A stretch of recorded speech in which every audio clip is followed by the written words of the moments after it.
Welcome to easy சமையல். இப்போ நம்ம கிச்சனில் நான் பன்னீர் பகோடா செய்ய போகிறேன். இப்போ பெரிய வெங்காயம் 4 கட் பண்ணி வச்சுருக்கேங்க. அதை இந்த கிண்ணத்தில் ஆட் பண்ணுறேன். பச்சை மிளகா 4 கட் பண்ணி வச்சுருக்கேன். அதையும் இதில் ஆட் பண்ணுறேன். இஞ்சி பூண்டு பேஸ்ட், இஞ்சி பூண்டு 1 ஸ்பூன், கொஞ்சம் இந்த காஷ்மீர் சில்லி பவுடர் கொஞ்சம், கொத்தமல்லி கருவேப்பிலை போடுறேங்க, கிள்ளி வச்சுருக்கிறது. இப்போது நம்ம இதெல்லாம் ஒன்றா சேர்த்துக்கலாங்க. இப்போ 2 கைப்பிடி பாருங்க, 2 பிடி கடலை மாவு, 2 பிடி கடலை மாவு, 2 பிடி அரிசி மாவு. நம்ம வீட்டிலே அரைச்ச அரிசி மாவு இருந்தாலும் பரவாயில்லைங்க. இப்போது இதை நம்ம நல்லா விட்டு பிசைஞ்சிக்கணுங்க, கையை போட்டு.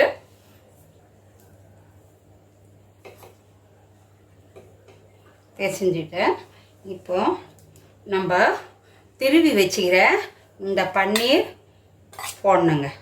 200 கிராம் பன்னீர் நல்லா திருகி வச்சுருக்கோங்க.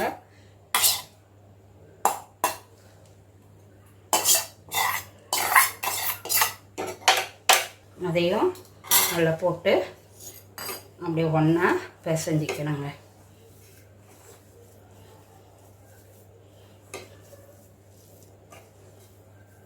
ஒன்றா சேர்ந்தோடனே நம்மளுக்கு பகடா இதில் திட்டம் வருங்க. தண்ணி ஊற்றினாலும் ஊற்றலாம், இல்லைனாலும் அதுவே சரியாக இருந்தாலும் நம்ம உண்டையாக போட்டு நம்ம இது பகடாவாக போடலாம். பாருங்கள், திட்டமாக தான் இருக்குது, தண்ணி கூட போட வேணாம். நம்ம இதுக்கு எல்லாம் மொத்தத்தையும் சேர்த்தா மாதிரி உப்பு போடணுங்க. உப்பு போட்டு பிசைஞ்சிக்கணும். 1 ஸ்பூன் உப்பு. பாருங்கள், திட்டமாக அழகாக வந்துடுச்சுங்க. நம்மளுக்கு வடை மாவாட்டுது பாருங்கள். நம்ம அப்படியே இப்படி எடுத்து இப்படி போடுற மாதிரி அழகாக இருக்குது.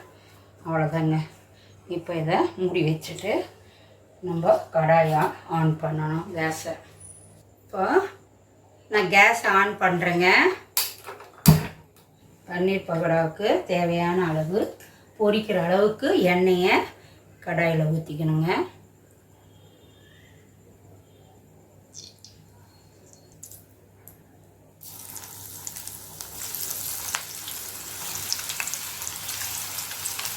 ரொம்ப டேஸ்ட்டாக இருக்குங்க, சாப்பிட குழந்தைங்களும் விரும்பி சாப்பிடுவாங்க, பெரியவங்களுக்கும் கொடுக்குறாங்க. ஹெல்த்தான ஃபுட்டு தாங்க இது பன்னீர். நம்ம ஒரு வாட்டி செஞ்சு கொடுத்தாவே அடிக்கடிக்கு குழந்தைங்க இதை பண்ணி கொடுக்கணும்னு அப்படின்னு நம்மக்கிட்ட பண்ணி கொடுங்க பார்த்து கேட்பாங்க.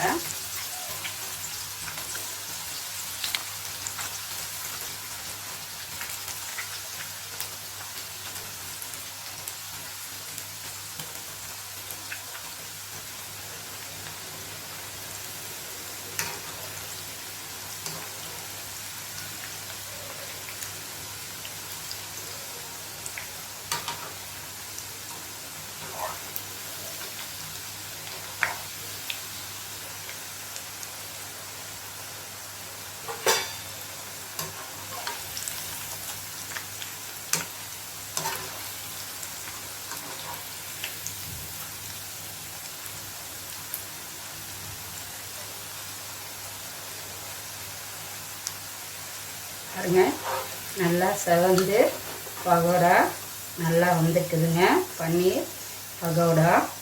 பன்னீர் பகோடா ரெடி ஆயிடுச்சுங்க. இது சாப்பிட மொறு நன்றாக இருக்கும். குழந்தைங்க விரும்பி சாப்பிடுவாங்க, பெரியவங்களும் சாப்பிடுவாங்க. நன்றி, வணக்கம். இந்த வீடியோ உங்களுக்கு பிடித்திருந்தால் லைக் பண்ணுங்க, கமெண்ட் பண்ணுங்க, ஷேர் பண்ணுங்க, மறக்காமல் சப்ஸ்கிரைப் பண்ணுங்க.